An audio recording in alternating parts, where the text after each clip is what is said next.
Ya, selamat malam pemirsa, selamat berjumpa dalam Pro Kontra malam ini membahas Jokowi dan calon-calon penantangnya. Tentu saja ini sudah mendekati tahun politik 2019.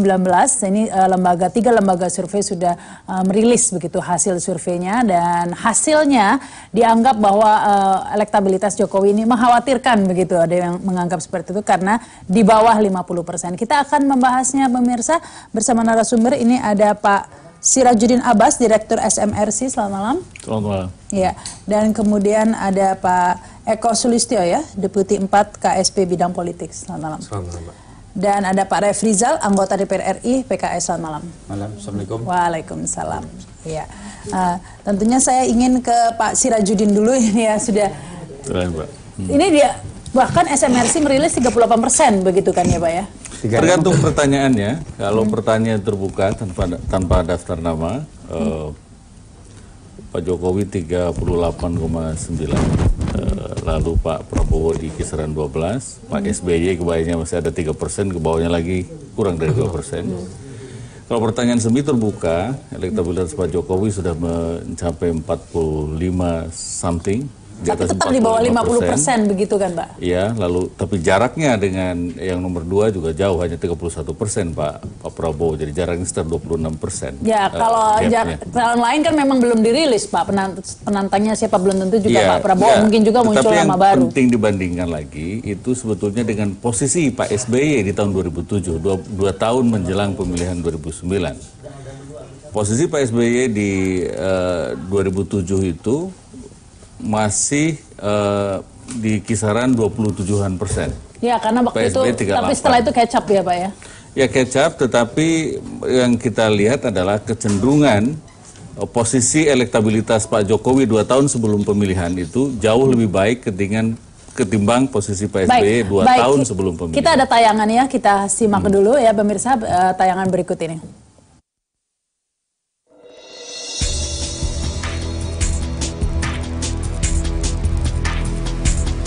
Meski mendapatkan apresiasi terhadap kinerjanya selama 3 tahun memimpin, namun hampir 50% masyarakat Indonesia tidak akan memilih Joko Widodo sebagai presiden. Hal ini terungkap dalam hasil survei yang dilakukan kelompok diskusi dan kajian opini publik Kedai Kopi pada 8 hingga 27 September 2017. Founder Kedai Kopi, Henry Satrio, mengatakan, survei yang dilakukan di 8 kota, yakni Medan, Padang, Palembang, Bandung, Semarang, Surabaya, Makassar, dan Jakarta. Menurut Henry, 44,9% masyarakat dari 800 responden mengaku tidak akan memilih Jokowi jika pemilu presiden digelar saat ini. Pengambilan data dilakukan dengan cara wawancara tatap muka dengan margin of error sekitar 3,5%. Hasil survei Kedai Kopi juga menguak fakta bahwa responden lebih memilih calon presiden lain, diantaranya Prabowo Subianto dan Panglima Jenderal Gatot Nurmantio, Wali Kota Surabaya Tri Risma Harini, dan Agus Harimurti Yudhoyono. Meski hampir separuh responden mengaku tidak memilih Jokowi kembali, tapi hasil survei Kedai Kopi mencatat 55,7% responden menyatakan puas dengan kinerja Presiden Jokowi JK. Hasil survei serupa juga dirilis Center for Strategic and International Studies (CSIS) sebelumnya, yang menyebut tingkat kepuasan publik atas kinerja pemerintah Joko Widodo Yusuf Kala mengalami peningkatan selama 3 tahun terakhir. Tahun ini tingkat kepuasan publik mencapai 68,3%, naik tipis dari tahun sebelumnya 66,5%. Namun melonjak jika dibandingkan dengan tahun 2015 yang hanya 50,6%. Peneliti Departemen Politik dan Hubungan Internasional CSIS, Arya Fernandes, mengungkapkan, survei dilakukan di 34 provinsi di Indonesia dengan penarikan sampel responden secara acak dan metode multi-stage random sampling dengan margin error kurang lebih 3,1% serta tingkat kepercayaan 95%. Menurut Arya, kepuasan publik terbesar terjadi pada bidang ekonomi, hukum, dan maritim. Khusus bidang ekonomi, meski tidak mengalami peningkatan signifikan, tapi pembangunan infrastruktur yang terekspos mendorong kepuasan publik atas kinerja pemerintahan Jokowi. Apalagi jika dibandingkan dengan 5 tahun lalu, meski tidak banyak mengalami perubahan, tapi kondisi pembangunan dianggap publik sangat baik. Sementara pada bidang hukum, kepuasan publik meningkat karena adanya optimisme terhadap komitmen pemerintah dalam bidang-bidang hukum. seperti dukungan memperkuat KPK, reformasi di kepolisian, dan keinginan untuk memberantas mafia peradilan. Sementara di bidang maritim mengalami peningkatan signifikan terkait pembangunan infrastruktur maritim, seperti tol laut dan pelabuhan, serta komitmen mewujudkan negara maritim yang besar. CSIS juga menyebut elektabilitas Jokowi terus mengalami kenaikan cukup signifikan. Tahun 2015 angkanya hanya 36,1% dan 41,9% pada 2016. Kini elektabilitas Jokowi berada pada angka 50,9%. Elektabilitas Jokowi kini jauh di atas Prabowo Subianto. Masih berdasarkan survei CSIS, elektabilitas Prabowo tahun ini hanya 25,8%, turun dibanding tahun 2015 yang berada pada angka 28%. Survei Saiful Mujani Research Institute (SMRC) juga mengungkapkan data serupa. Elektabilitas Jokowi disebut terus naik dan kini berada pada angka 38,9%. Elektabilitas Jokowi jauh meninggalkan elektabilitas Prabowo Subianto yang merosot hingga 12%, sementara Susilo Bambang Yudhoyono hanya 1%. Direktur Eksekutif SMRC Jayadi Hanan mengungkapkan, berdasarkan survei terbaru yang dilakukan pada 3 hingga 10 September 2017, kecenderungan dukungan politik terhadap Jokowi semakin kuat. Hal ini disebabkan oleh kinerja pemerintah Jokowi yang dinilai mengalami kemajuan di beberapa sektor. Di antaranya, infrastruktur sarana dan prasarana umum, keamanan, kesehatan, logistik, dan sebagainya. Setelah Oktober ini, Presiden Jokowi dan juga kekuatan-kekuatan politik yang lain akan segera menghadapi evaluasi dari publik. Dalam bahasa politik mungkin publik atau masyarakat itu punya kesempatan untuk memberikan sanksi politiknya kepada pemerintahan yang berjalan, baik itu dalam arti presiden maupun dalam arti partai politik. Dalam survei nasional September 2017 bertajuk kecenderungan dukungan politik 3 tahun Presiden Jokowi melibatkan 1057 responden. Responden dipilih secara random dengan margin of error 3,1% pada tingkat kepercayaan 95%. Sementara Wakil Ketua Umum Partai Gerindra Fadlizon menilai elektabilitas Presiden Joko Widodo berdasarkan hasil survei SMRC 38,9% terbilang kecil.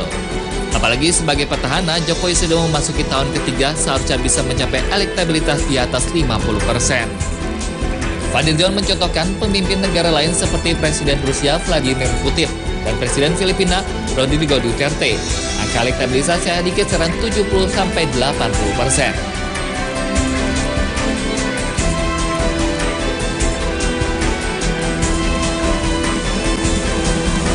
Ya, baik pemirsa, kini kita lanjutkan dialog. Sudah ada Mbak Vivi Zapki ya, peneliti Kedai Kopi. Selamat malam Mbak Vivi. Selamat malam Mbak. Iya, ini mungkin kalau dari Kedai Kopi dulu nih ya, seperti apa nih hasil surveinya? Iya, sebenarnya yang kita ukur bukan cuma soal elektabilitas, ada banyak hal ya. Yang kita ukur dalam survei kita di 8 provinsi ini, di 8 kota ini adalah pertama tentang kepuasan terhadap pemerintahan Jokowi, lalu tentang elektabilitas Jokowi sendiri, lalu juga nama-nama kemungkinan cawapres, tentang yang berikutnya adalah tentang persepsi bagaimana masyarakat memandang kondisi Indonesia saat ini.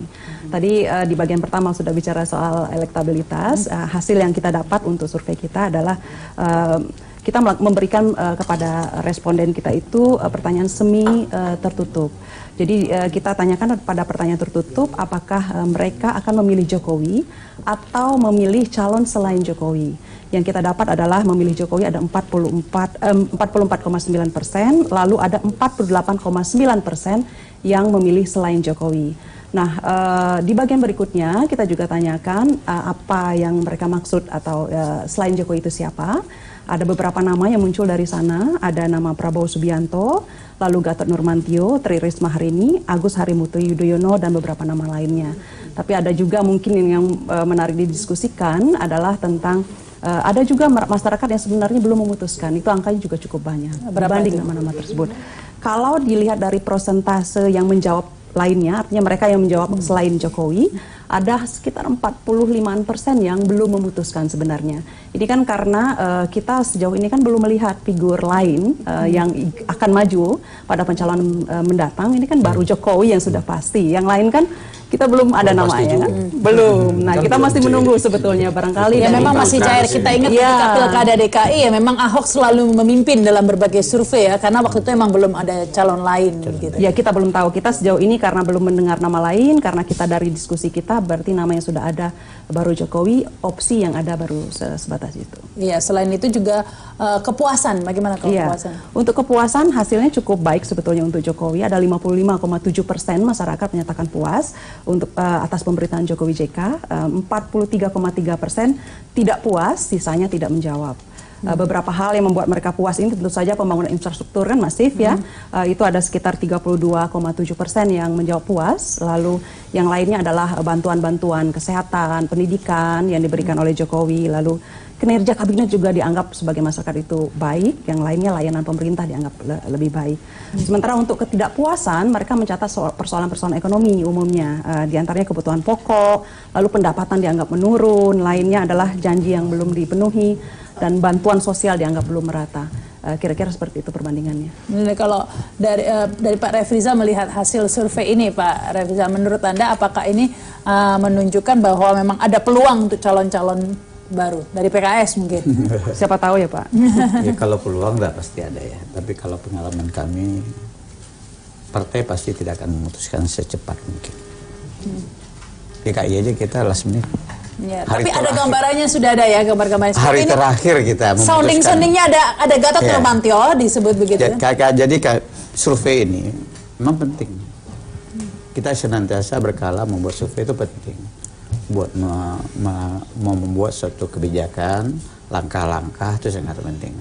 Tapi belum sampai kepada keputusan.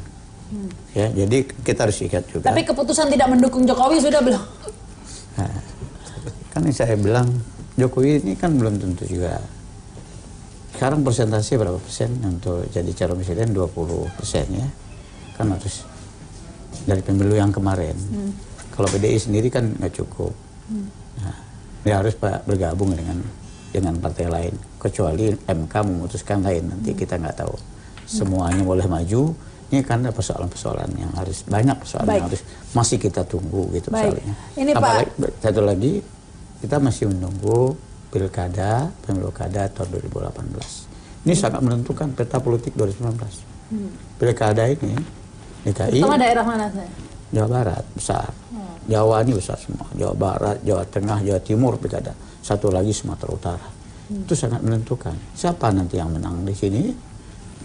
Terutama di yang besar-besar ini sampai di Sulawesi Selatan, ini akan menentukan peta 2019. Bisa diketahui kantong-kantong suaranya nanti ya. Itu akan sangat menentukan peta 2019. Makanya ini survei sekarang bisa kita nggak usah terlalu kita panik juga ya. Baik. Ya, tapi bagus survei ini, bagi kita sangat bagus untuk kita ambil langkah-langkah apa yang perlu. Siapapun yang akan jadi penantang Jokowi bisa juga diambilkan pelajaran di situ. Ya. Saya akan ke Pak Eko Sulistyo, tapi kita harus break dulu ini ya pemirsa. Kami akan kembali setelah pesan-pesan berikut ini.